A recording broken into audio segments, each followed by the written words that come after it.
Welcome everybody to today's roundtable, WCED roundtable on authoritarian power in the international economy. I think it's fair to say that the last few weeks have shown us quite abundantly that dictators, authoritarian regimes don't only have their effects within their own national borders, and that how authoritarian regimes draw their power is not also specific to within their own national borders. So the question of how authoritarian regimes integrate themselves and behave internationally is obviously on the agenda.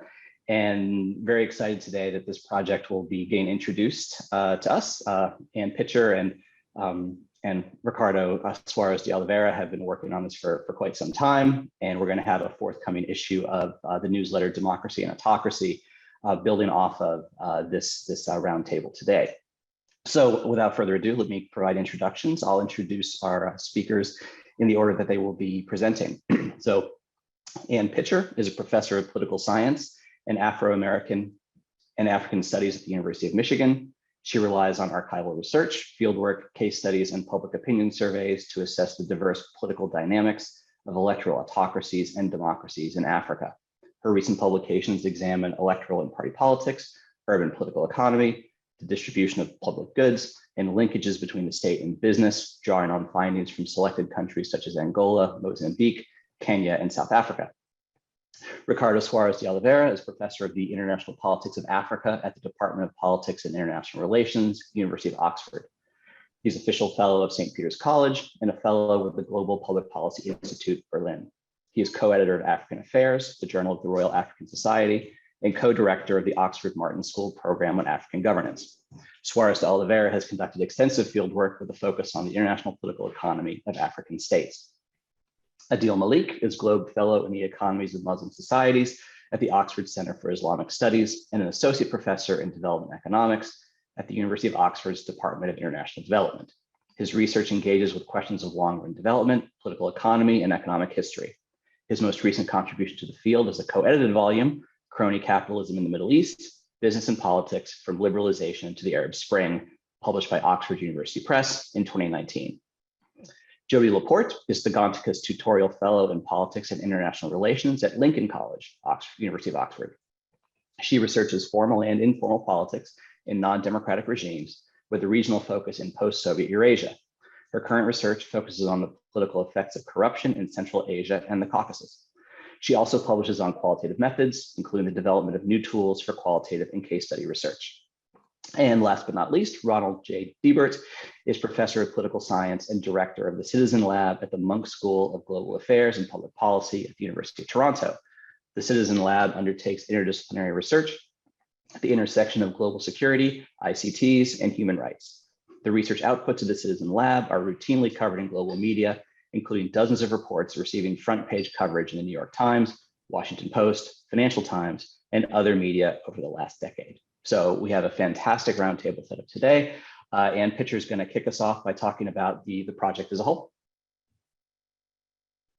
I'd like to thank the Weiser Center for Emerging Democracies for inviting us to put together this roundtable on authoritarian power in the international economy. The roundtable draws on contributions to a newsletter that Ricardo and I are editing for the Democracy and Autocracy subsection of the American Political Science Association. In our introduction for the newsletter, Ricardo and I present the intellectual rationale for moving away from the institutional turn, which has dominated analyses by political scientists of authoritarian regimes. The institutional turn has been a very valuable contribution, but it's focused a lot on parties, legislatures, ombudsman, and we make the case that we ought to focus more systematically on the ways in which authoritarian regimes use their position in the international economy to reinforce their power at home. So let me just cut to the chase. As our newsletter goes to press, we're watching the brazen invasion of a democratic country by an authoritarian regime. And the aggressor, Russia, is not some hermetically sealed state isolated from the global community, relying on its own resources, to undertake this invasion. Rather, it is fully integrated with the rest of the global political economy. Its banks do business in the US and Mozambique, Saudi Arabia, and Germany. It trades with China and the UK. Its oligarchs have houses in New York, Vancouver, London, Paris. They have offshore accounts in the Cayman and the Virgin Islands.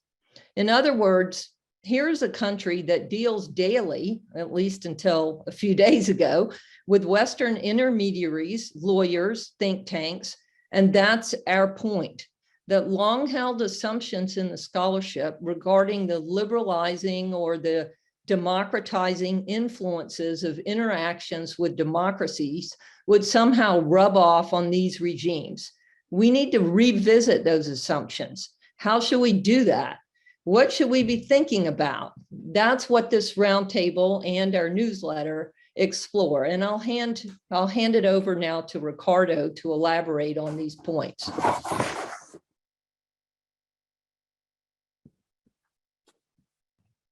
You're muted, Ricardo.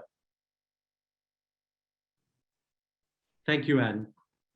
As you mentioned, this newsletter examines the international political economy linkages, networks, and channels that authoritarian regimes rely on to sustain and legitimate their power.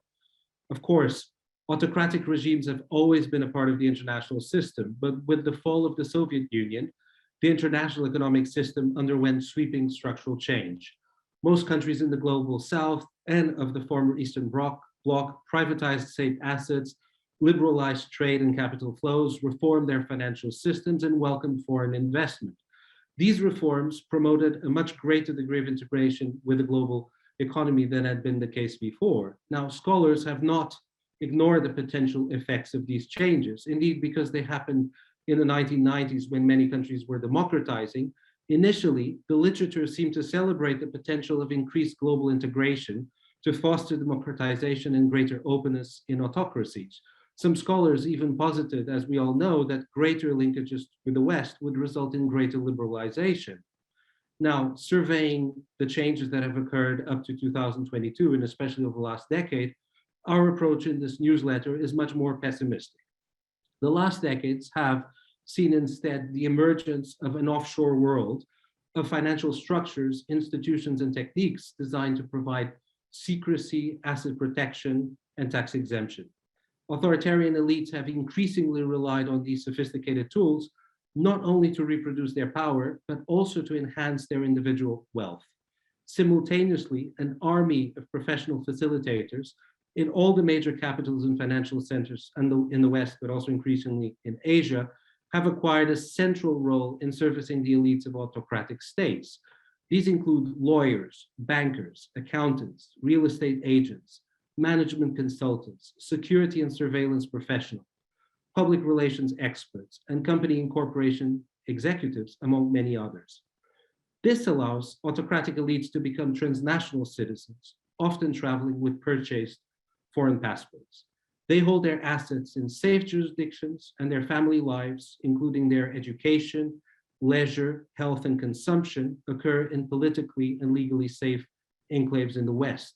Simultaneously, they maintain firm control over the sovereign states, which are their indispensable sources of power and wealth. But their own field of action is global. Whether they launder stolen monies, establish cosmopolitan credentials through art buying, bogus charity, and corporate social responsibility, source surveillance from private companies, or kidnap and kill exiled opponents, they now work across national borders. The complex multi-layered global linkages of oligarchs and autocrats have two major implications for the analysis of authoritarianism, which this newsletter contributions explore in different ways. And we have a really multifaceted, very rich set of 8 papers, which we really urge you to read when it comes out, because it's very revealing and very original contributions. The first implication is what already in 2017, in their, I think, trend-setting contribution, Alexander Cooley and John Hedershaw demonstrated in a book called Dictators Without Borders, which is that the international system generates significant resources, not just material, but also coercive and ideational, that regimes can redeploy domestically for regime survival and for regime strengthening. The second implication is that the transnational reach of authoritarian power is becoming a significant element, not just in the domestic politics of authoritarian regimes, the point I've just made, but in the domestic politics of major financial centers in the West, such as London, Paris, and Washington, D.C. As autocrats in their home states shift from money laundering into reputation laundering, they target, with the assistance of the professional enablers I mentioned just now, and of co-opted politicians in major metropolitan centers, prestigious institutions such as universities, our own universities, think tanks, art museums. As such, they shape the programming, interests, and decision-making of these institutions over time. There are plenty of cases in the US that I can mention. There's also an abundance of similar examples that could be provided regarding Western Europe and the UK in particular. How do authoritarian regimes broadcast authority abroad? What technologies do they employ to monitor their critics, and where are they sourced? How do linkages with transnational companies based in the West solidify elite cohesion under authoritarian conditions? What is the extent and relevance of the authoritarian pursuit of reputation laundering through prestigious institutions, the ones I mentioned before, universities, think tanks, and also crucially, the world of sports?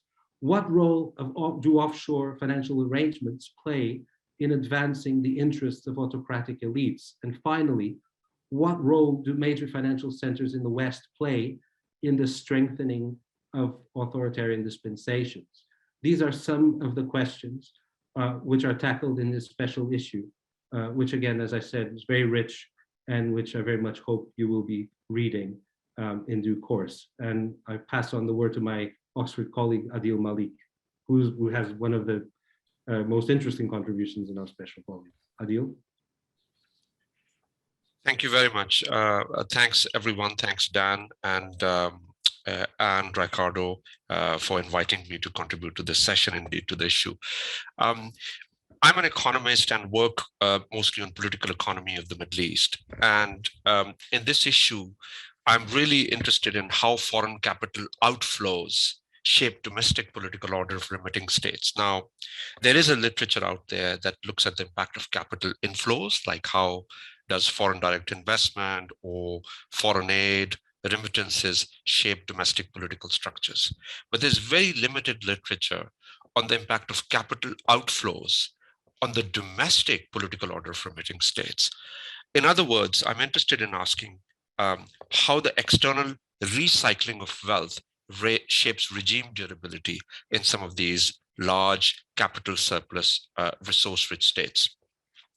Now, clearly in oil-rich countries, we have the likes of the Arab Gulf states that I will focus on, the likes of Saudi Arabia, UAE, Qatar, Kuwait. These countries stand out in terms of the size of their capital surpluses, but also the scale of their overseas spending and the very diverse range of instruments that they use to recycle their wealth abroad.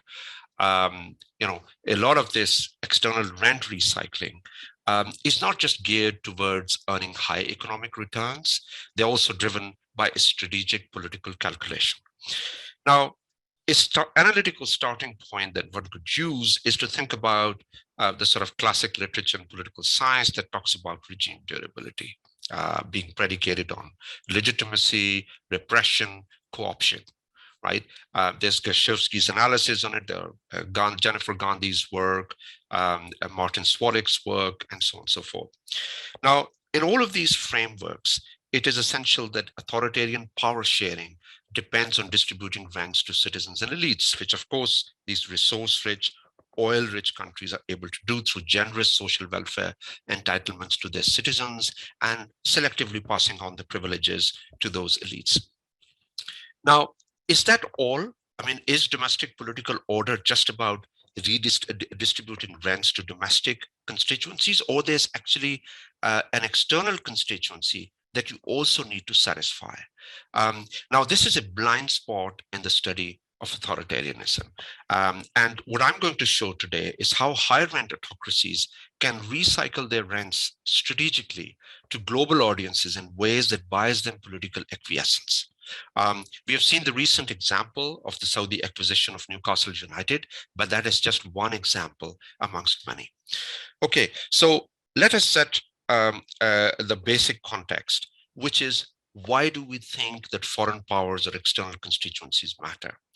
There is literature out there, especially in political science, work by Kair, Meinwaring, and Peres-Linan, Levitsky and Way. They all talk about how autocrats not just care about their domestic electorate, but also the demands of the international community. Mexican President López Portillo, for example, recognized that his tenure had to enjoy the favor of the United States. Now, this is particularly true for oil-rich countries of the Gulf Cooperation Council for a number of reasons. Firstly, Adam Hania's work tells us that these GCC states, these states of the Gulf Cooperation Council, occupy a very special place in global political economy because of their capital surpluses feeding into global banking, investment, finance. And all of these states are crucial nodes in the projection and maintenance of the global hierarchies of power. And as historian Eugene Rogan has shown, that GCC states have historically relied on foreign powers for their income and security. In fact, the Gulf states enjoy security guarantees from major Western powers, notably the United States, France, and Britain, who also have military bases. They can delegitimize autocratic rule through their ability to sanction, blacklist, and isolate countries, right? And so the greater the ability of a foreign power to impose a domestic political damage, the more likely are these states to share their rents with them. So it's sort of akin to the proportionality principle that North Wallis and Weingast talk about, which is that each member of the ruling coalition receives rents that are proportional to the disruptive capacity. And in this case, petrodollar recycling is clearly overwhelmingly directed at three countries: the United States, Britain, and France. Now, in the remaining time that I've got, I'm going to give you a sense of the rich variety of rent transfers and why do they matter politically. Now, when we think about the different modes of rent recycling, we have the arms purchases, investment in financial and property markets, acquisition of prestige assets and companies, strategic philanthropy, support for foreign policy think tanks. And of course, they matter because a lot of these transfers can create dense economic entanglements between the remitting and recipient countries. They allow these remitting countries to project soft power, display a reformist posture, neutralize negative public opinions about them, improve their geopolitical standing, and importantly, secure a buy-in for Western policy elites. So a lot of these transfers can be part of a two-way exchange that is mutually beneficial for both parties. Because Gulf capital sustains the global arms industry, it supports Western financial markets, funds strategic areas of growth, fills key economic gaps, creates jobs, and so on and so forth.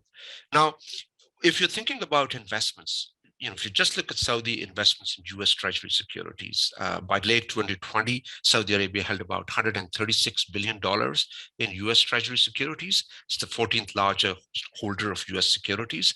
And a lot of analysis, including the Bloomberg report that came out in 2016, talked about the way this was part of a strategic bargain that was strikingly simple, whereby the US would buy oil from Saudi Arabia and provide the kingdom military aid and equipment. In return, the Saudis would plow billions of dollars of petrodollar revenue back into treasuries and finance America's spending. Of course, Gulf states also strategically invest in foreign capitals and companies. Many of the big sort of investments in London's iconic assets, British Airways, Heathrow Airport, business districts, Canary Wharf, London Stock Exchange, massive footprint. I mean, if UAE, for example, is the 14th larger investor in the United Kingdom. And more recently, Gulf countries have been doing splashy deals with Silicon Valley, setting up these new SoftBank, vision fund of the SoftBank, through which a lot of investments are made in the technology sector. Now, these investments are growingly made through sovereign wealth funds, which are very interesting vehicles. There's been a lot of research, especially by Hatton and Bister, that talks about how these resource funds are actually are part of a larger political objective function, of which regime durability is a crucial concern. So think about the growing role of the Public Investment Fund under Saudi Arabia's Crown Prince Mohammed bin Salman. The front end of the PIF is economic reform and transformation, reflected in Vision 2030, but the back end is regime consolidation, for which the PIF acts as a central political node. We also know, and I don't need to belabor that point, in terms of the Gulf purchases of sophisticated weaponry, that's actually one of the most sizable and stable component of the region's capital outflows. And again, the principal arms suppliers are three countries: the United States, Britain, and France. Between 1999 and 2019, Gulf countries bought around a fifth or more of all arms exports from the US, France, and the United Kingdom. There are lots of other ways in which these rents are recycled, but two others that I'll highlight very quickly. One is sort of financial support for major US think tanks that influence foreign policy. UAE, for example, is one of the most influential funders for DC think tanks. I mean, the big names: the Middle East Institute, the Atlantic Council, the Belfer Center for Science and National Affairs at Harvard, Brookings, and you name it. Now, that matters because such financial support for think tanks can help in watering down congressional testimonies, setting foreign policy agendas, generating talking points for lobbyists, cleaning, packaging, and distribution of favorable contents, grooming relevant audiences, and shaping editorial power and media representation. Now, foreign lobbying operations are on top of that. Another very important source of capital outflow is actually to neighboring Arab states, which is a very, very important component for domestic politics. Since the Arab Spring, we've seen a lot of money going out to Tunisia, Egypt. Egypt in particular has received about $150 billion in lieu of foreign aid and capital investment. And of course, a lot of this investment and capital outflow to neighboring resource poor states in North Africa is really driven by the domestic political concerns in order to ensure that there's no political contagion. Now, I'll finish off this presentation by really thinking about how should scholars of authoritarianism consider these domestic political salience. Establishing a causal link between such resource outflows and regime durability at home is extremely hard. But if you speak with diplomats, journalists, elite actors, it's plainly obvious that the survival of Gulf regimes depends on both keeping domestic and external constituencies happy. And in the newsletter, I provide a lot of evidence around that, particularly the transition that we've seen in Saudi Arabia, how that transition was facilitated by Mohammed bin Salman's access to oil money and his ability to recycle that wealth abroad to buy in, to get this sort of buy-in from foreign elites.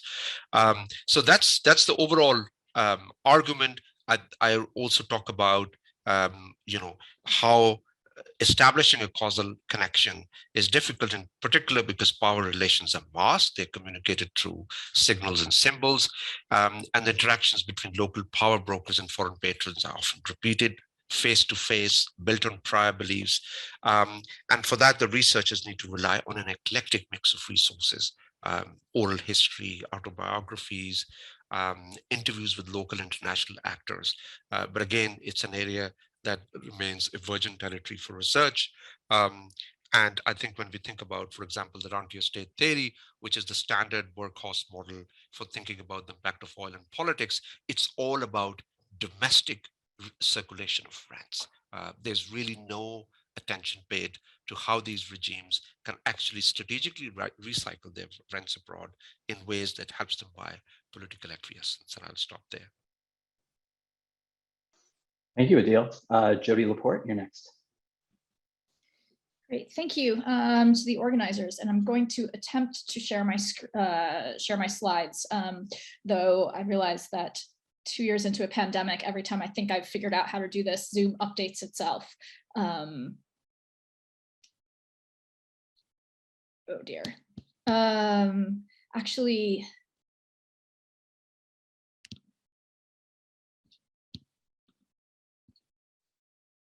sorry for the delay.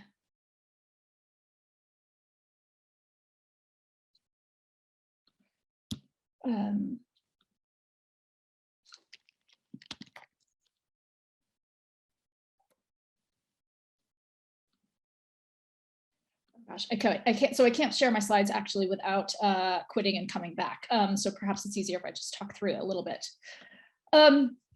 So my contribution to the to this roundtable, as well as to the discussion in the APSA newsletter more generally, comes out of my work on kleptocracies and out of my let's say long-standing book project on varieties of kleptocracy.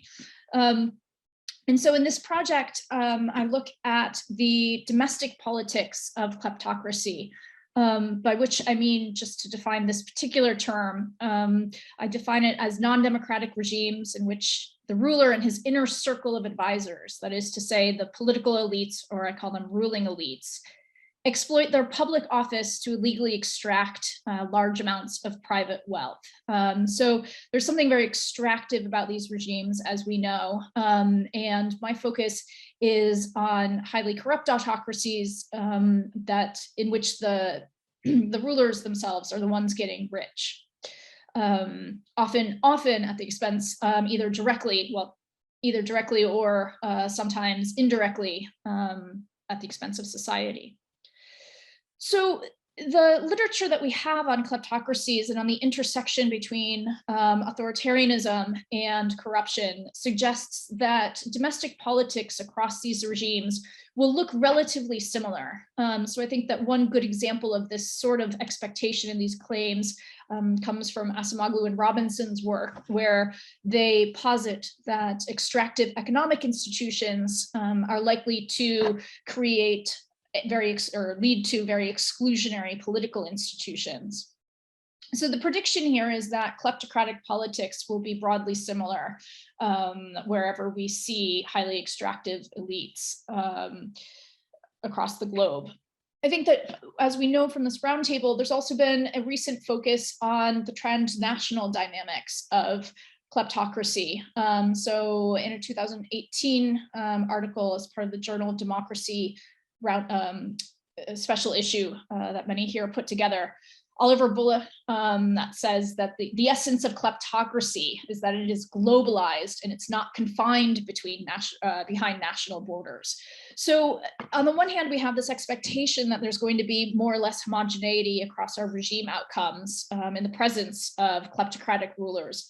And on the other hand, a lot of our focus has been not on the domestic politics to unpack what's going on, but on the foreign ties and the transnational elements of kleptocracy.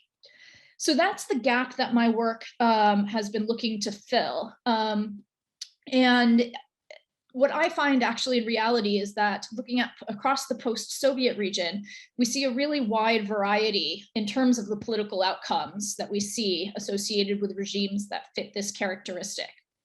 So we see differences in terms of the structure of elites, exactly how cohesive they are between economic and political elites, and the way that economic elites, I think, are treated by political elites. And this has effects for the overall level of regime competitiveness across these regimes. So those are the political outcomes that I think vary across the region. And in trying to explain and account for this, I advance an argument that assumes that the rulers essentially are profit maximizing. So many of our models of authoritarian politics take it as fairly unproblematic that rulers are interested in security, they're interested in power, that their ultimate gain here is in terms of politics. But I think that when we're looking at highly corrupt autocracies, we need to add in this assumption that they're also looking to maximize their own gains financially from holding office. And I draw on the logic of Mansur Olson's metaphor of the stationary versus ruling bandit in order to problematize the ways that this profit maximization might play out in different contexts. So overall, I argue that variation in rulers in these political outcomes in kleptocracies can be traced back to this source of rulers' private wealth. essentially that where rulers get their money from and the source of their private and often illegal wealth will shape the policies that they pursue and the types of politics that results. And the mechanism in my argument here centers on the varying role of domestic economic growth in rulers' accumulation strategies. So in some circumstances, rulers are highly reliant on domestic economic growth in order to continue amassing private wealth. And this happens, in the absence of a slide, I'll just talk through this, but this happens, I think, especially when rulers prey on the domestic economy. And when this results, I argue, when the ownership of the most productive assets in society are held by domestic entrepreneurs, when they're in private domestic hands. And this creates incentives for those economic elites to, creates conditions, let's say, for them to be able to defect from governmental support and to create opposition parties. When this happens, though, of course, because rulers are also extracting bribes that are generated from the domestic economy, the structure of political elites that we see tends to be divided. Rulers are unlikely and reluctant to crack down and repress those economic entrepreneurs and those capitalist opponents. And so we see a higher level of political competitiveness than we might otherwise expect. I think the opposite dynamic happens when the ownership of productive assets is in state hands. And as a result, we don't see a high level of economic defection from government by the economic elites. But rulers also don't require a robust private sector since they can extract rents directly from the state. And as a result, we see low levels of opposition, but also preemptive repression against those capitalists that might be or those economic elites, at least, that might be interested in pursuing opposition politics or may be interested in criticizing the government. Now, I want to turn now to a third option here, which is the one that I discuss in my contribution to the newsletter. And that's the case of what I call foreign-funded kleptocracy. So this occurs, I argue, when rulers sell their state assets to foreign actors, or in other cases, I think that happens often in the post-Soviet context. But this can also emerge when rulers have power to regulate market entry to multinationals. And in doing so, they have the opportunity sometimes to extract informal payments from those foreign firms and those foreign actors.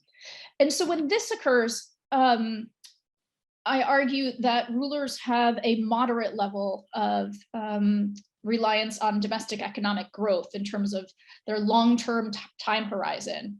Because these payments are likely to be one-shot payments, short-term upfront payments in order to secure a deal of some sort, rulers can rely on them in the short term, but less so in the long term. And as a result, they're more likely to allow an extensive private sector and to create market supporting institutions. And as a result, this facilitates the development of a capitalist opposition. But at the same time, rulers are not so reliant on the domestic economy, since they do have access to those foreign firms, that they have to tolerate these political developments. And so I argue that under these conditions, we see rulers engaging in responsive repressions, mostly a game of whack-a-mole against capitalist opponents who might be, only when they come out and state their intention to form an opposition party will they be repressed. Which is a hybrid outcome in between these other two models I mentioned of state-funded kleptocracy or domestically funded kleptocracy. So in the article, I discuss one case study of this, which I argue that post-Soviet Kazakhstan illustrates these dynamics. In the interest of time, though, I'll skip to the contributions of this overall theoretical argument, and in particular, as it relates to foreign-funded kleptocracy. And the question I raise here is, do we really need a new mechanism to link sources of revenue, state revenue or rulers' revenue with regime outcomes? Obviously, this argument joins a long tradition of arguing that the sources of funding coming to governing elites will affect the regime outcomes that we see. And I think there's three contributions why this new mechanism that I propose matters. First, it highlights the importance of informality, and in particular, illicit revenue in understanding autocratic politics.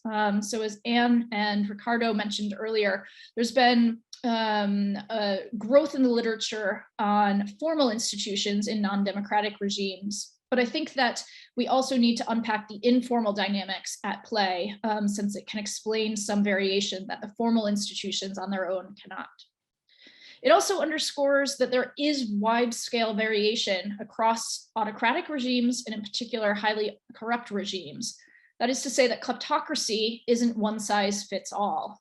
There's different forms of kleptocracy, and we see variation across what we would otherwise assume as a homogeneous category. And finally, it, I think, highlights the importance of the international community and the role that the international community has in combating kleptocracy here.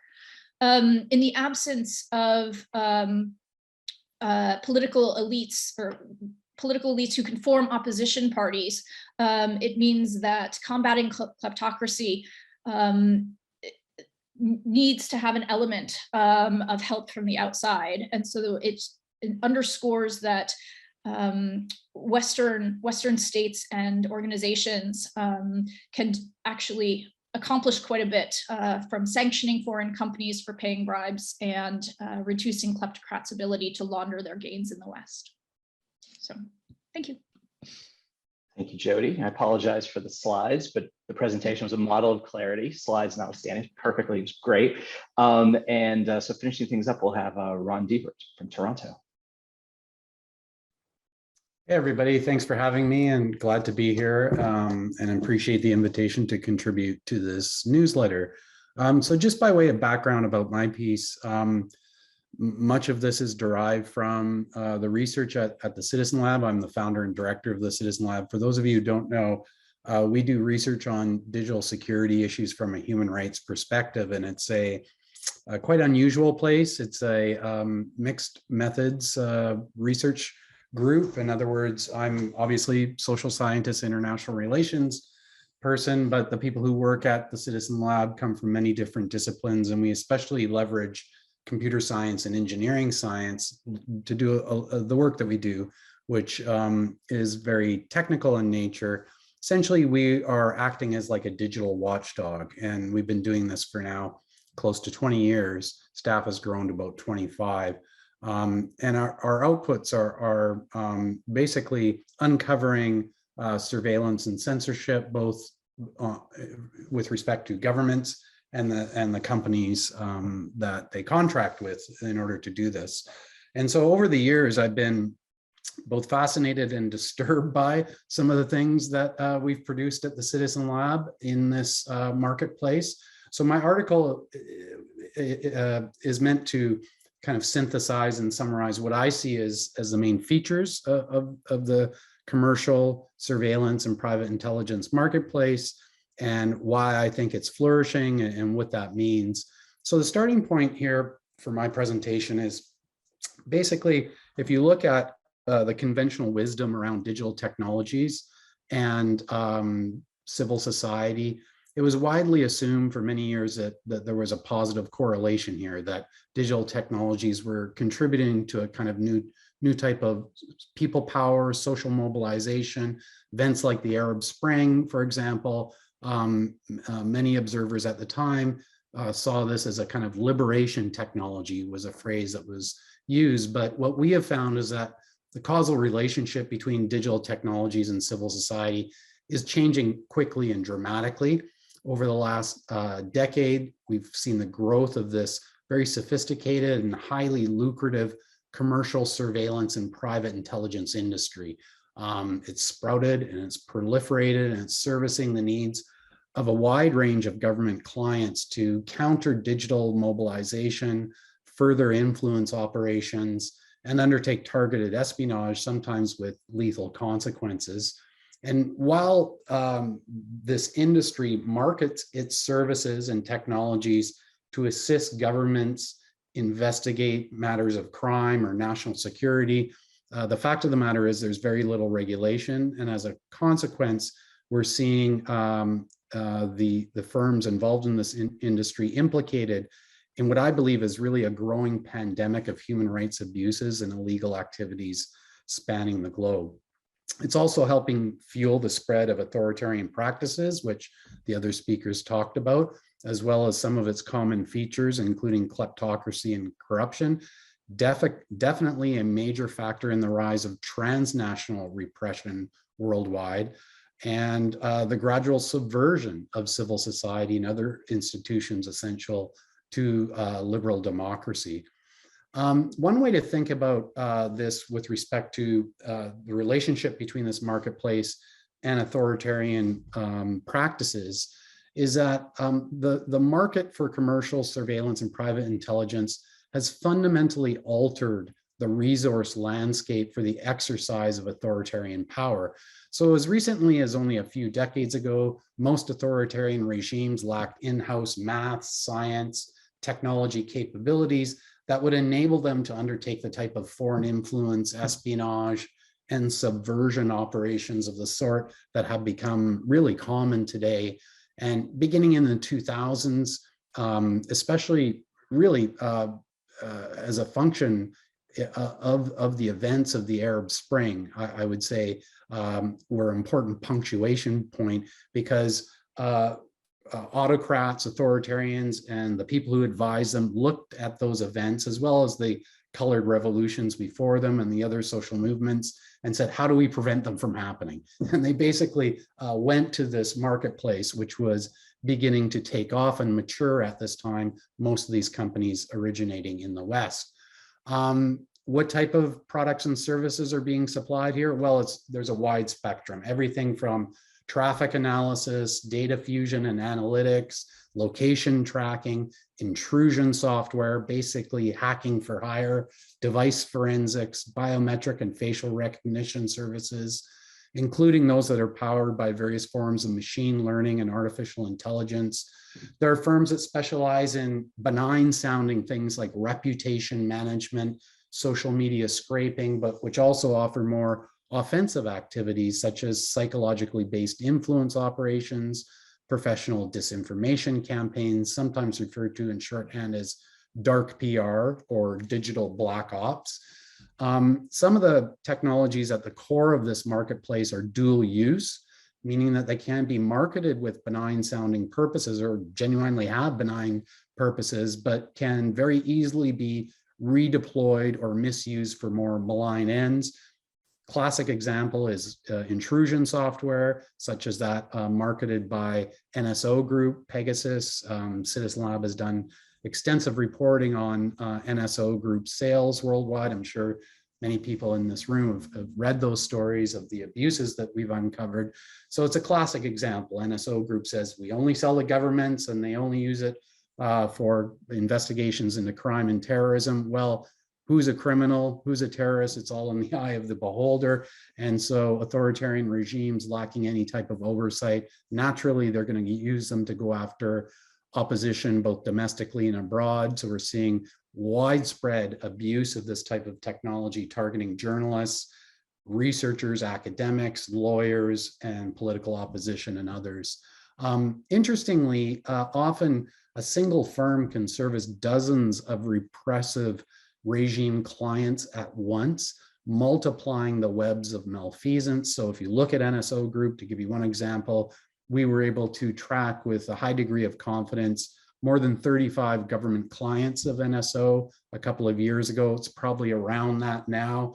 That's just one firm within one segment of the commercial surveillance and private intelligence marketplace. So you can imagine multiplying that many times over to think about the consequences. The market includes private intelligence firms, many of whose founders or employees are veterans of state, military, and intelligence agencies.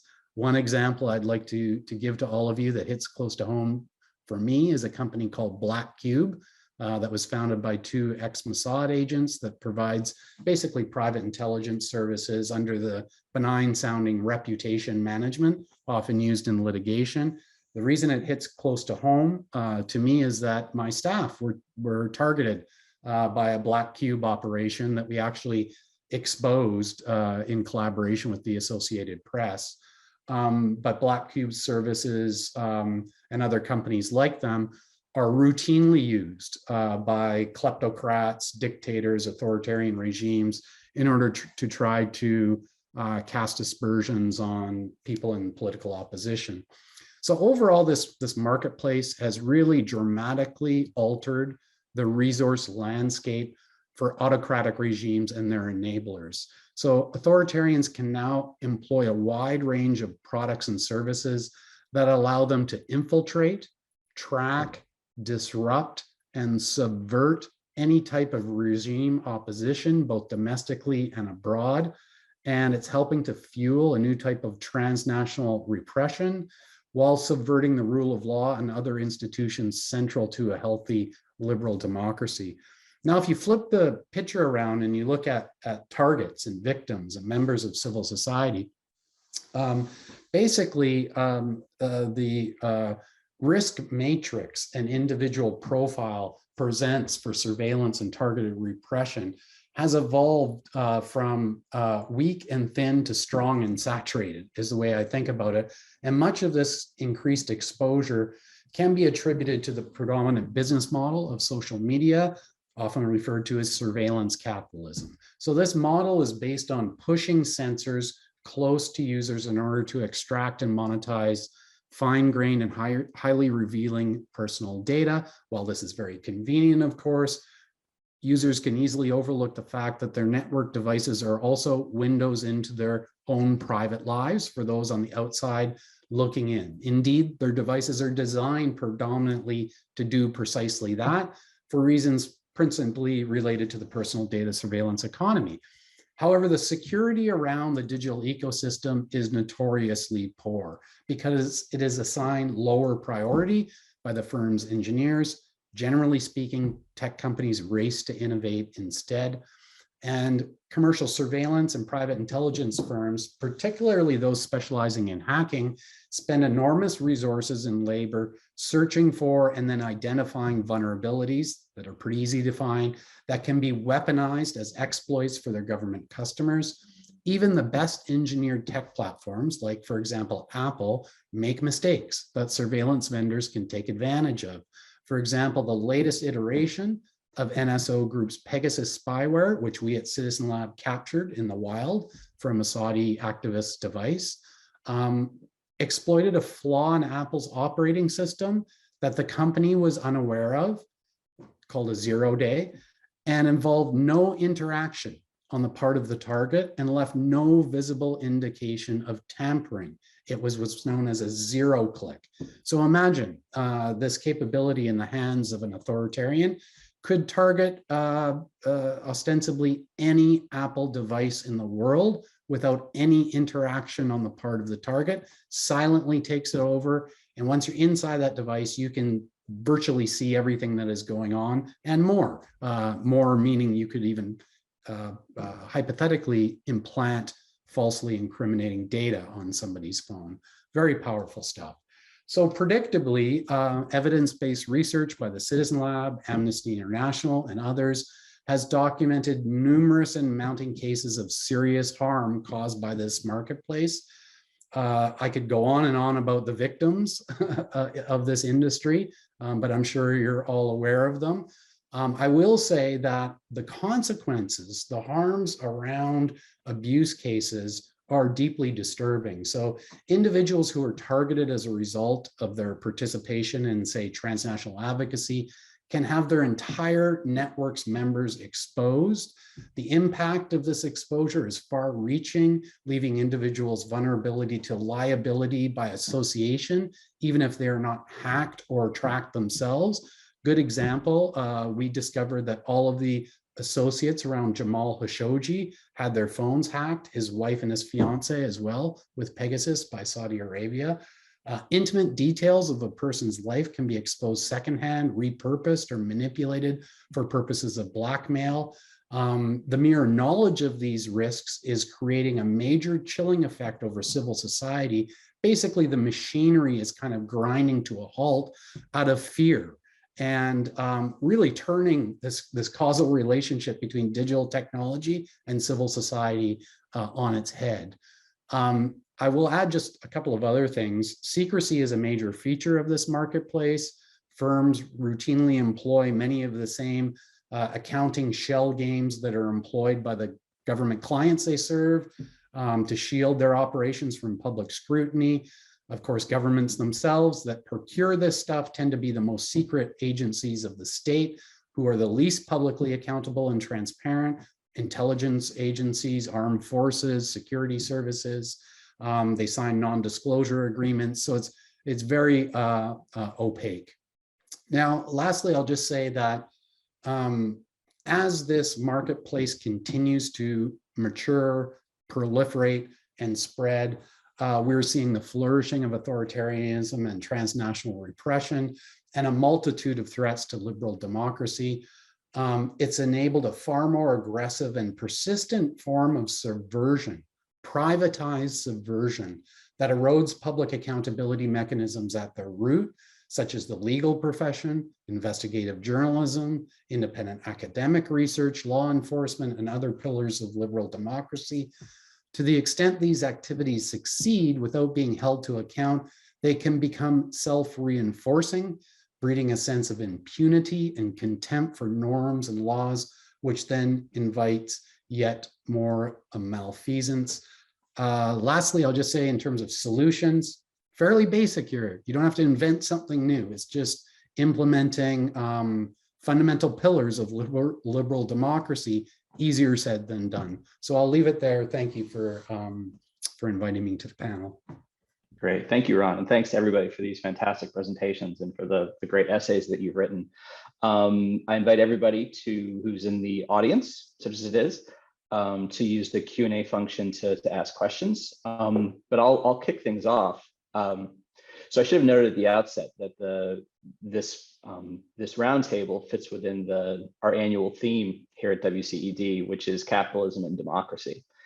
And I kind of want to pick up where Ron left off a little bit here about what this means in liberal democracies as well. And so I think I want to ask the question to Anne and Ricardo, at least for starters, because I know they work in a region of the world that's sort of replete with all kinds of regime variation, all kinds of emerging democracies, more stable, established democracies, electoral autocracies, and the like. And I guess I just wonder how much is authoritarianism contributing to these dynamics? How much of this is a story of the way that whether you call it surveillance capitalism or what have you is interacting with regimes of all sorts, undermining transparency, accountability, and civil society in democracies as well as in autocracies? And should we be thinking there's sort of an autocratic world of information and and these kinds of dynamics, and then a democratic world, or should we be thinking we're all kind of in one world? And at the end of the day, it maybe has, although our focus today is on these authoritarian regimes, we could just as easily be talking about these things in democracies as well.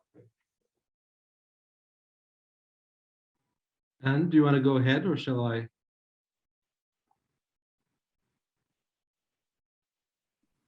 Yeah, go ahead and I'll jump in. Dan, thanks. I think you gave the answer there. I think that there is one very integrated world. It's important to note, I'm referring here not just to the surveillance economy that Ron highlighted, but all the service provision setup that I described in my brief remarks.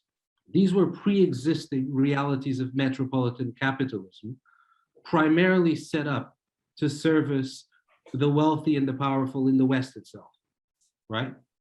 So these were not developed. In fact, some of the authoritarian states that feature in the special issue seem to have come to this particularly late in the day.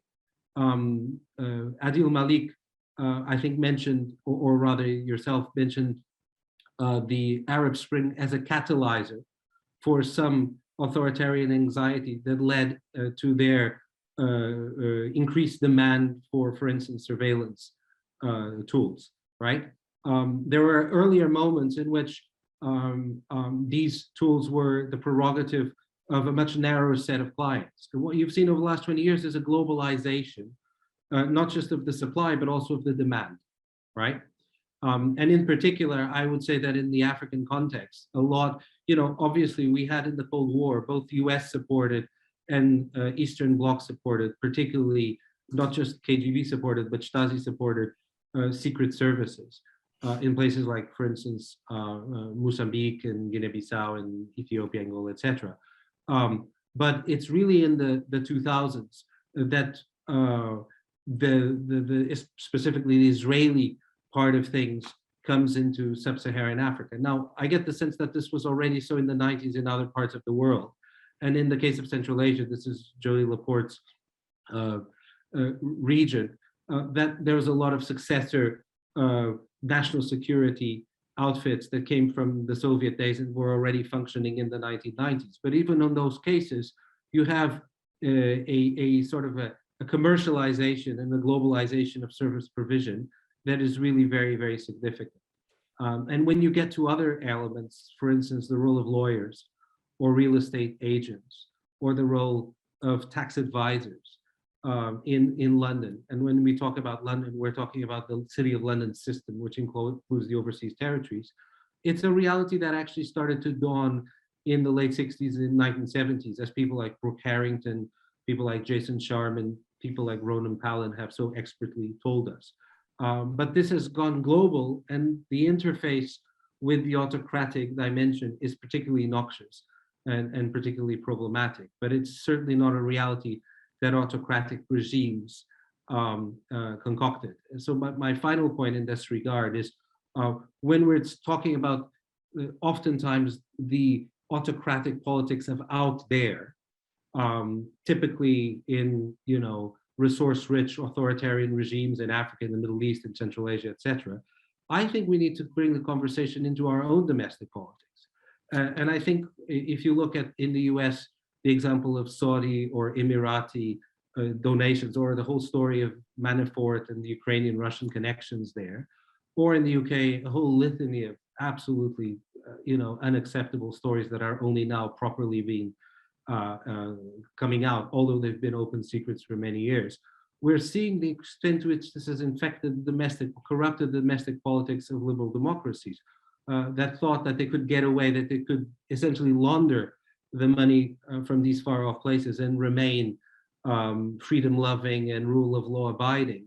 And certainly what we're looking in the case specifically of the Conservative Party in the UK is a thorough penetration by Russian interests over the last decade or so. So I'll stop there. And can I just say, before we go to Anne, this is, I think, a story that as Americans, as Brits, we're maybe more getting exposed to, but I'd be very curious to hear, from the perspective of someplace like Kenya or South Africa or Ghana.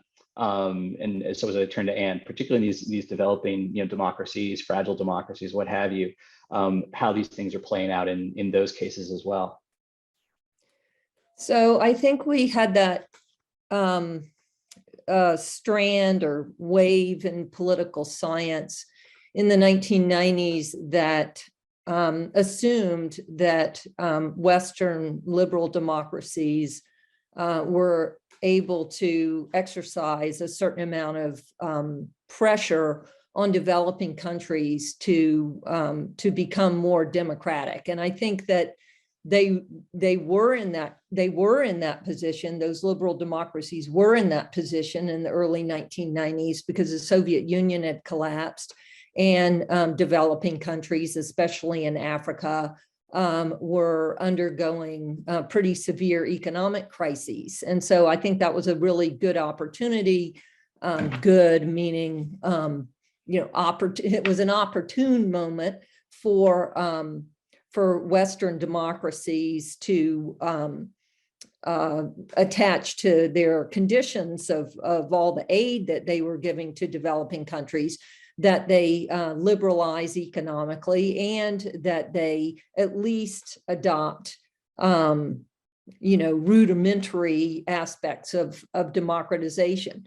And so I think that led to this kind of celebratory moment in political scientists, particularly amongst Africanists, that that we were seeing this opening on the continent. And then what I noticed in countries that had political parties, longstanding ruling parties that had somehow survived the democratic transition and continued to rule, but with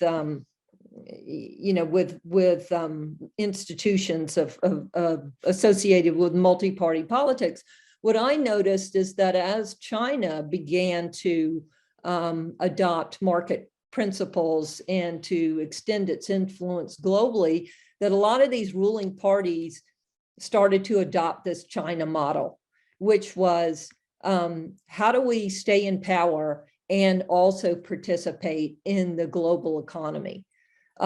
So I think that's where you got the marriage of kind of electoral autocracy and marketization, with China offering a model for how that was done. And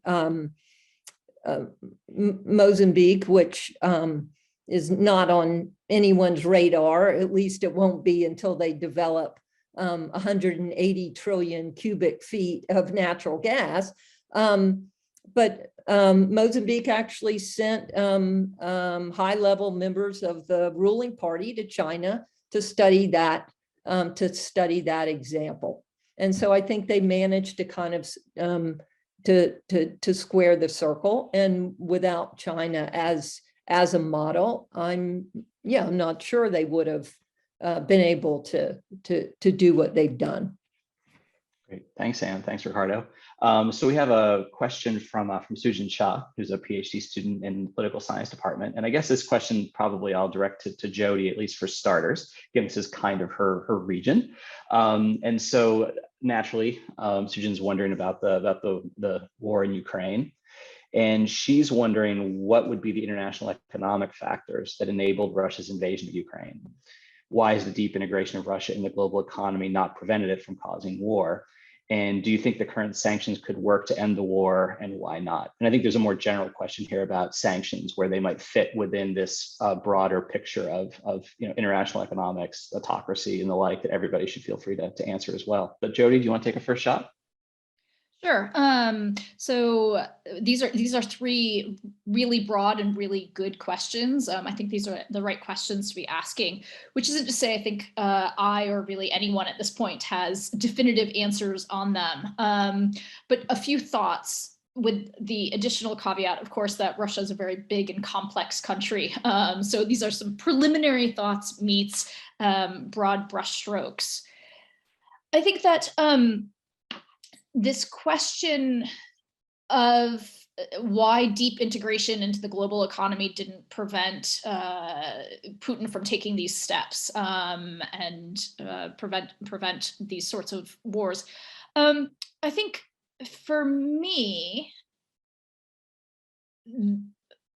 given the first question is, I think it's worth taking a step back, and this is, more of a research question than something I can speculate on the top of my head, but is probing exactly what this deep integration has been in hindsight, knowing what we know now. Because certainly Russia's been, I think the deep integration is an accurate representation. Well, we can think about different dimensions of integration. And so I think that actually we may be able to come out of this. I realize that this is a more academic answer than normative or policy relevant, but to think about what types of integration, what lessons can be learned from this about the types of integration that help us to, create a more restraint and a more peaceful world. But here, I think that for me, there's two important ways of going about thinking about it besides sort of the conceptual and measurement side. One is, for me, I think that I would rephrase this question as, I think, unlock some answers here by asking why deep integration hasn't managed to increase democracy in Russia. Because I think that one of the big explanations for this set of events comes back to the autocratic nature and the personalist regime that Putin has created. So I think that might be one of the missing pieces in understanding this, because the lack of constraints on decision-making that we're starting to infer in Putin's Russia today, I think offers a better explanation for these events than most others. I think there's also the second thing that I would mention here is that integration, as Ricardo and many others have mentioned here, runs both ways, right? So it's not just about, in general, ties between countries, but implicit in many of our models of economic integration and the positive effects that it will have are contingent on making countries look more like the West and bringing them into the Western institutions. But what we've seen, I think, is actually the perversion of Western institutions to look more like, the authoritarian and kleptocratic countries. And so that gets me back to, I think, that question of integration and exactly who is integrating whom, and those dynamics. The other question that I can take a stab at is will sanctions work here? I think the answer is obviously maybe, since I'm not in the business of predicting things. I think that there's a couple dynamics that are worth pointing out. One is that we're seeing sanctions, of course, and restrictions, against the oligarchs, against Putin's inner circle, and so on and so forth. But there's also another dynamic that we need to account for, which isn't sanctions, but rather many of the Western companies ceasing operations in Russia. And so I think that whatever effects we see of this, it's going to be difficult to disentangle these two very different causes, essentially, and isolate the effective dynamics versus Western companies. But I think that overall, I was more optimistic about the economic sanctions, and I think, ceteris paribus, they have a chance to be effective, but it will depend on, obviously, the effectiveness of Russian framing and attempts at blame attribution in terms of whose fault the effects of the sanctions are. And so I'm not maybe as optimistic, given that I think from what I've managed to see in the past week or so, that the information that average Russian citizens are getting may, make this more of an us versus them rather than a more straightforward dynamic. Great, thanks, Jody. Adeel, do you want to add to this? Yes, so I think this is a question I would say it's an ongoing question. We don't have a clear answer at this stage. But I'll throw in a couple of parameters to think about this question. One of which is to question whether Russia enjoyed deep integration, because Russia's integration with the global economy was very much kleptocratic. A lot of integration was around oil and gas provision, investment in foreign financial markets.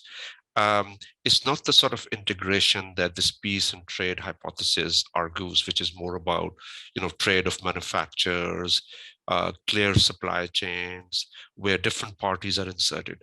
And I think that's where really oil stands out, because despite the sanctions, despite the conflict, oil-rich countries have means to change the nature of integration from formal to informal. We've seen that in the case of Iran, right?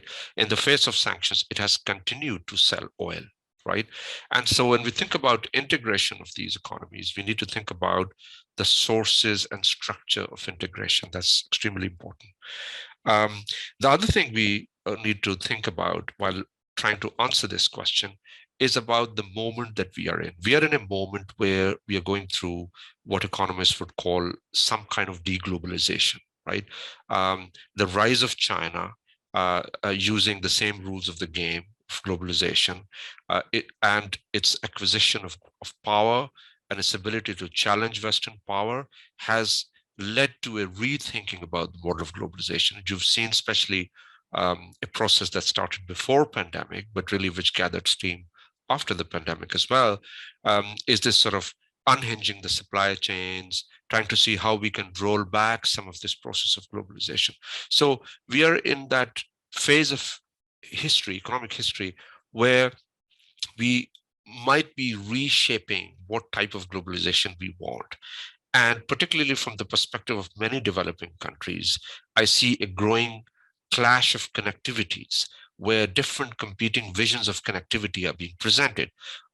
Countries that are signing up on sort of infrastructure agreements with China, they're being pressurized to, you don't connect with China, you connect with other places. Here is where you can connect, here is where you cannot connect. So we are in that phase with this global sort of a clash of connectivities, and economic question or the nature of economic engagement is part of the issue. I mean, in Russia's case, the Nord Stream is a key variable in it, right?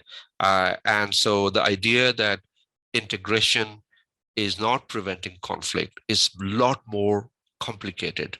And we have to take into account the moment we are in and the type of integration that Russia's pursued.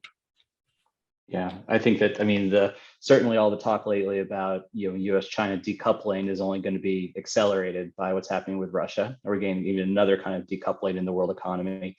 And I think to come back to this question of how capitalism relates to all of this, I'm sure that from some people's perspectives that, we could either look at all this and say, well, look at how, global capitalism is upholding, authoritarian regimes, look at how it's undermined democracies. And I think from some people's perspective, they'll say, well, there's just not enough capitalism. What we have instead is things like oil production, and we have resource, and it's just not the kind of market, liberal integration of liberal economies that's supposed to produce these effects. So I'm sure you'll have people taking it from both angles. So we have a question for Ron Deibert from Irene Morse, who's also one of our PhD students in political science. And I'm really glad someone's asking Ron a question, because I really want to know how this works. This is just like, I always just marvel I think all of us marvel from the outside of what you guys do at Citizen Lab. So Irene asks, what are the legal implications of authoritarian capture of the online information environment?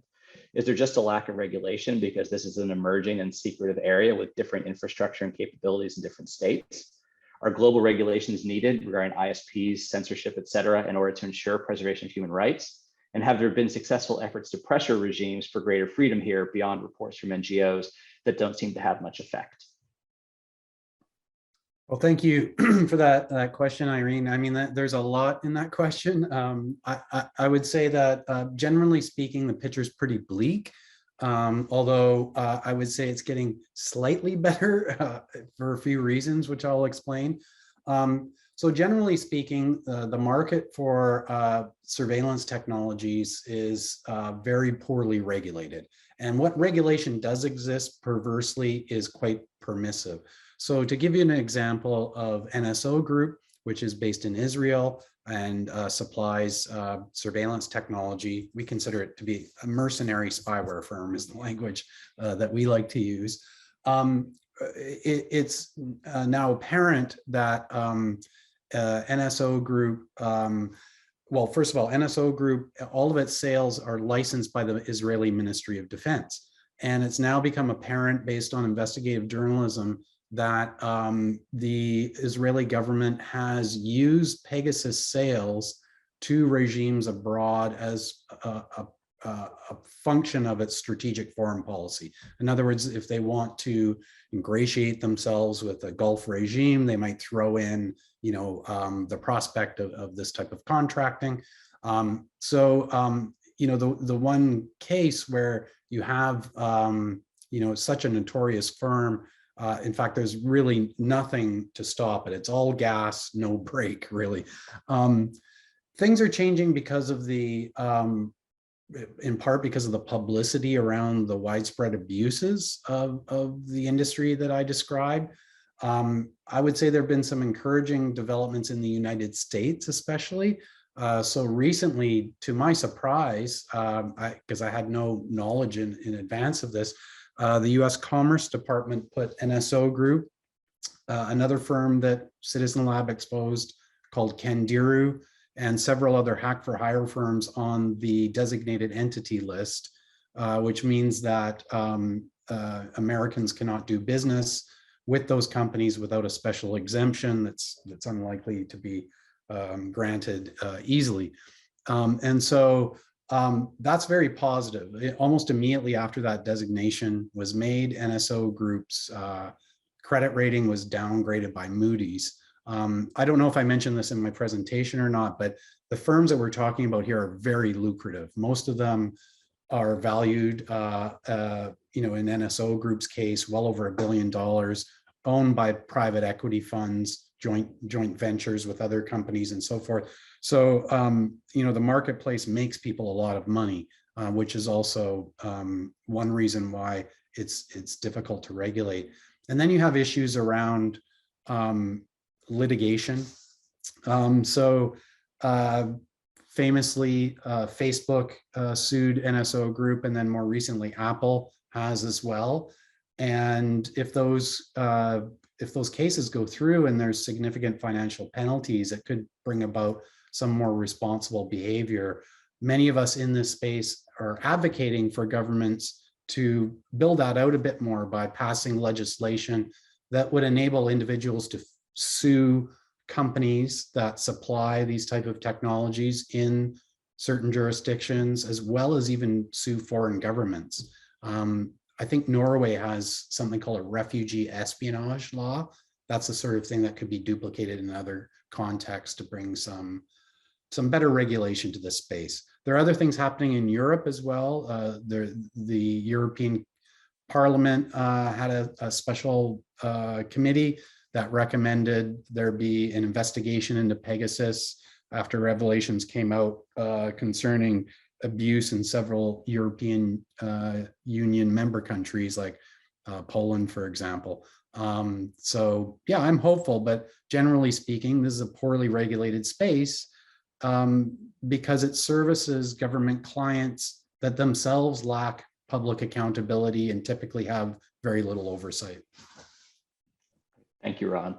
So we have one more question about this issue of sanctions, and I'd kind of like to wrap up with some more thinking about this issue of sanctions. So as the questioner mentioned, so we're often told sanctions don't help, they hurt the citizenry, but we also know historically, I mean, we have an expert on South Africa here, that once upon a time, the argument was made that sanctions in South Africa made a difference. I think that in Myanmar in the 2000s, one could make the argument that part of what pushed the regime to pursue reforms in the 2010s was the prospect of having sanctions lifted. And so what I've noticed lately is there's all this talk of sort of smart sanctions, and this idea that, well, sanctions we're no longer going to do what we did in Iraq, or what we did in South Africa, or what we did in Myanmar, where we impose these sanctions on the entire country, and as the questioner notes, the citizenry is hurt, but now we can just sanction these individuals. Now we can kind of, it's like a heat-seeking missile or something like that. You can go after these elites. And here we are, and Putin has invaded Ukraine, and there's no shortage of oligarchs to sanction. But is it your sense that part of the toolkit we have here are these kinds of sanctions? I mean, do we really have smart sanctions? Is there a new world of sanctions that actually avoids the kind of collateral damage that we certainly we saw in Iraq for sure once upon a time? Or is this something where we need to be thinking differently than, is this more kind of a symbolic approach and something that's not going to make much of a difference? Does anyone have a sense of where sanctions fit in this whole story of how we deal with the kind of problems you guys have laid out so eloquently? Can I jump in? Sure, Adeel. Thank you. Yes. So, I mean, effectively, I mean, these as disciplining devices, sanctions have their limits. I mean, in most of the cases that I've studied, like Iran, Iraq, Libya, I mean, sanctions have ended up being collective punishment of society. So they're very, very crude instruments. In fact, in many cases, the regimes are strengthened. In Iran, for example, sanctions have targeted the very same elements, the middle classes, professional groups, who could be a pro-democratization constituency. In fact, they have strengthened parastatals, semi-public organizations. So they've sort of strengthened the regime as such. But clearly, sanctions have other objectives, as you've mentioned. I mean, in Syria, for example, sanctions will not do much harm to Bashar al-Assad's regime.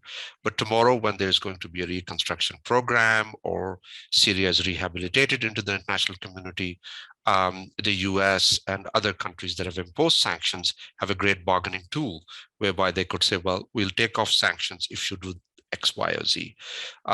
So there are those diplomatic objectives, but increasingly sanctions are a crude tool as well. I mean, there was a great article about how Russia invaded with tanks and the West invaded Russia with banks.